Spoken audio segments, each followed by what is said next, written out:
नमस्कार बच्चों, आप सभी का हार्दिक स्वागत है हिंदी कक्षा में। बच्चों, आज के इस वीडियो में हम सीखेंगे कक्षा 8 से दीवानों की हस्ती। इसके कवि हैं भगवती चरण वर्मा। आइए देखेंगे पाठ को या पद्य को सविस्तार से हम अध्ययन करेंगे। दीवानों की हस्ती। दीवानों की हस्ती, हस्ती मतलब अस्तित्व या रहना या ठिकाना जो कहते हैं। यानी इन दीवानों की कोई अस्तित्व नहीं रहती, ये एक जगह नहीं रहते हैं, इनका कोई अस्तित्व नहीं है, ये कहीं भी नहीं ठहरते, ये निरंतर गतिशील है, यानी चलते रहते हैं। तो ये दीवाने कौन हैं? दीवाने किनको कहा है? ये वो दीवाने नहीं हैं जो मानसिक अस्वस्थ जो रहते हैं, वो दीवाने नहीं हैं। दीवाने वो लोग हैं जिन लोगों को देखने पर हम भी थोड़ा दीवाने यानी पागलपन के दो यानी जो इस तरह की जो बर्ताव हम में बदल जाता है, उस तरह के दीवाने जो आने पर एक तरह का वातावरण बदल जाता है। हमारे यानी इर्द गिर्द का वातावरण जो हो या माहौल हो, पूरी तरह से बदल देते हैं। जो बहुत ही दुख भरा वहाँ पर वातावरण है तो उसको सुधार देते हैं, सुख में और सुख वहाँ पे देते हैं, और सभी आलम जो है यानी एक हरा भरा या खुशी से भरा हुआ बना देते हैं। लेकिन ये दीवाने जो हैं, इनका एक व्यक्तित्व ऐसा है, ये दीवाने उन्हें कहते हैं जो हर हाल में मस्त रहते हैं। यानी हर हाल में वो आराम से, कोई चिंता नहीं रहता है इनको, यानी वो सुख या दुख का उन पर कोई ग्रह यानी गहरा प्रभाव नहीं पड़ता है। यानी मतलब वो सुख और दुख को सम प्रमाण लेते हैं, यानी सुख ज़्यादा वहाँ पे उसकी आशाएं नहीं करते हैं और दुख उसको ज़्यादा वहाँ पर उसको निवारण करने के लिए वो कोशिश नहीं करते हैं, यानी दोनों सम प्रमाण अपने जीवन में अपनाते हैं। और यह वे वर्तमान काल में जीने में विश्वास करते हैं। वर्तमान मतलब जो भूत मतलब पास्ट यानी भविष्य यानी फ्यूचर के बारे में वो चिंता नहीं करते हैं।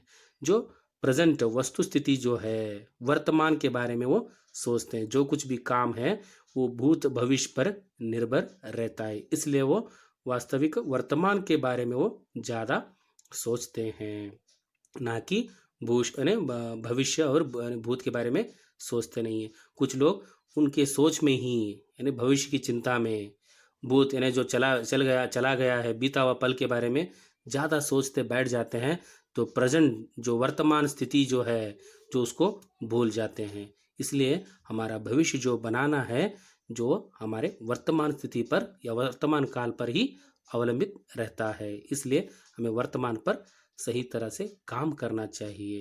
यानी इस तरह के ये दीवाने लोग जो कुछ भी यानी जीवन में जो साधनाएं, जो कुछ भी वहाँ पर अपने जीवन में लक्ष्य जो प्राप्ति करते हैं, ये वही दीवाने लोग हैं जो उन पे देखकर हमें बहुत ही खुशी हो जाती है। जैसे कि वो दीवाने बहुत ही विभिन्न रूप में आते हैं। शायद वो अतिथि के रूप में आपके घर आते हैं, जब आने पर आप बहुत ही खुश हो जाते हैं, या वो चले जाने की बात करते हैं, आपको इतना लगाव जो उनके साथ हो गया रहता है, वो लगाव के कारण जो है आप उनको जाने की बात सुनते ही आप दुखी हो जाते हैं। ये वो दीवाने लोग हैं। जब कोई ऐसा वातावरण रहता है ना, वहाँ पर जो इस तरह का जो समा रहता है, वातावरण रहता है, तो वहाँ पर ये लोग आने पर पूरी तरह से हंसी खुशी का वातावरण बदल जाता है। ये वो दीवाने लोग हैं, ये निरंतर चलते रहते हैं, एक जगह टिकते नहीं हैं, इनका कोई अस्तित्व नहीं है।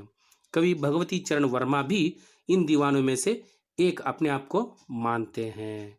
आइए देखेंगे पाठ को, हम पद्य को हम सविस्तार से अध्ययन करते हैं कि इनकी जो व्यक्तित्व कैसी है, उनकी चरित्र कैसी है, वहाँ पर है ना भगवती चरण वर्मा की जो भावनाएं क्या हैं, जो कैसे वहाँ पे वो दीवाने जो लोग हैं, जो उनके विचार कैसे हैं, हम पद्य के जरिए जानेंगे, पहचानेंगे।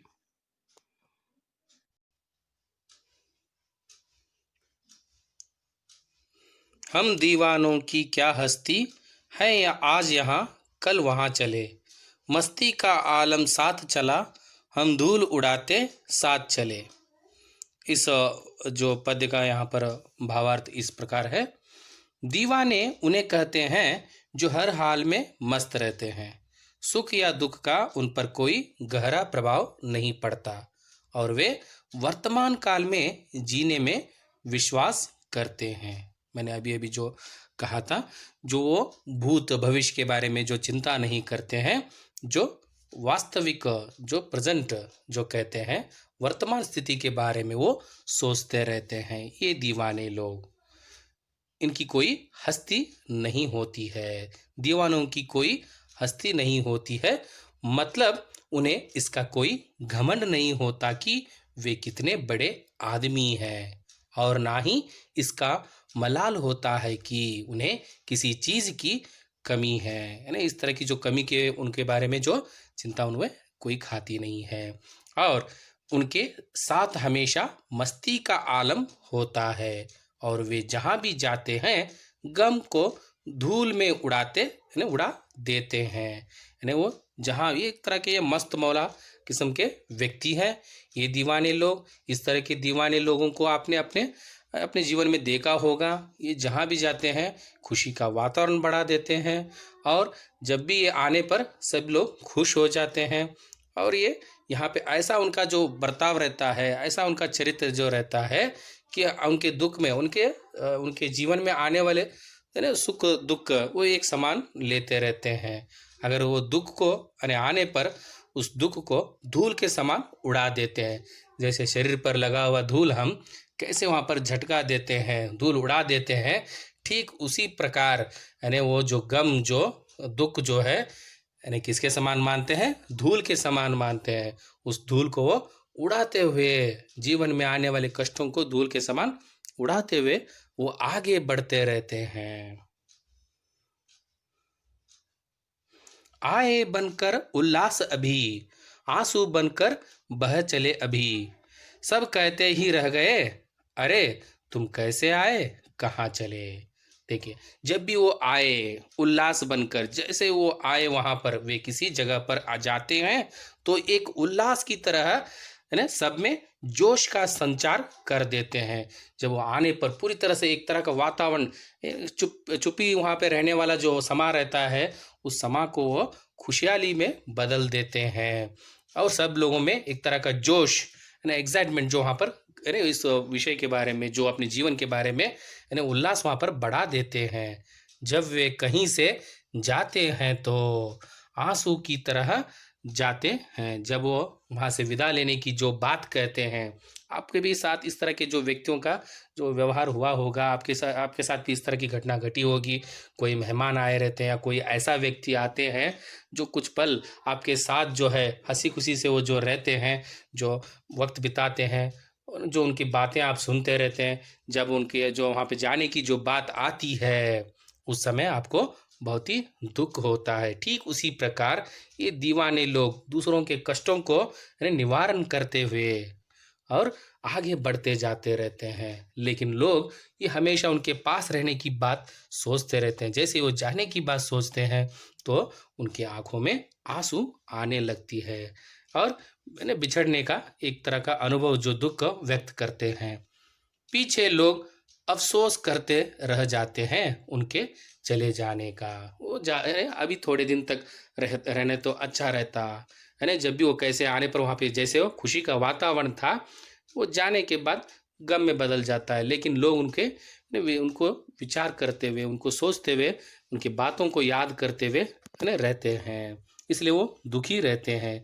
कब आए, कैसे आए, कितने दिन रहे, क्या पता चला ही नहीं। जैसे उनके बातों में है ना वो ऐसे ही वक्त बीता चला गया। किस और चले यह मत पूछो, चलना है अब बस इसलिए चले। जग से उसका कुछ लिए चले, जग को अपना कुछ दिए चले। है ना, उनका काम होता है चलते रहना। ये निरंतर गतिशीलता यहाँ पे बताई जाती है। ये लोग एक स्थिर होकर एक जगह जड़ वस्तु की तरह वो रहते नहीं है, एक जगह स्थिर होकर नहीं रहते हैं। निरंतर गतिशीलता, वो है ना बढ़ते रहते हैं, एक जगह से दूसरी जगह हमेशा जाते रहते हैं। दिशा कोई भी हो, चलते रहने का नाम ही जिंदगी है। जो चलता रहता है उसी को जिंदगी कहते हैं। वो अपना जीवन जो है हमेशा निरंतर आगे बढ़ाते रहते हैं, लोगों में प्यार लुटाते हुए आगे बढ़ते रहते हैं।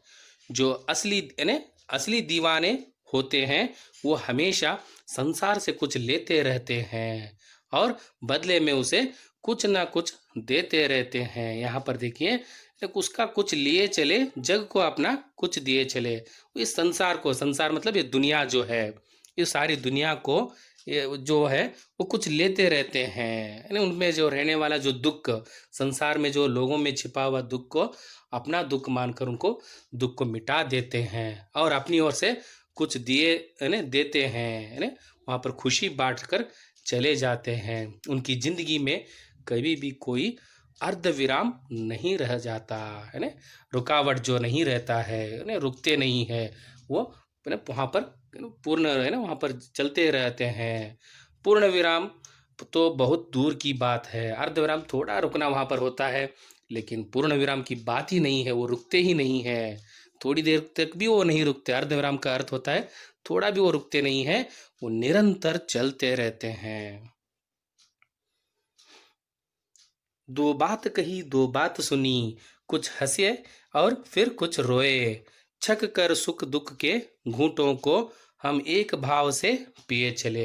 वे लोगों से बातों के जरिए दुख सुख बांटते हैं और सुख और दुख दोनों के घूंट चख कर और मजा लेकर पीते हैं। यहाँ पर खाने पीने की बात वो नहीं कह रहे हैं।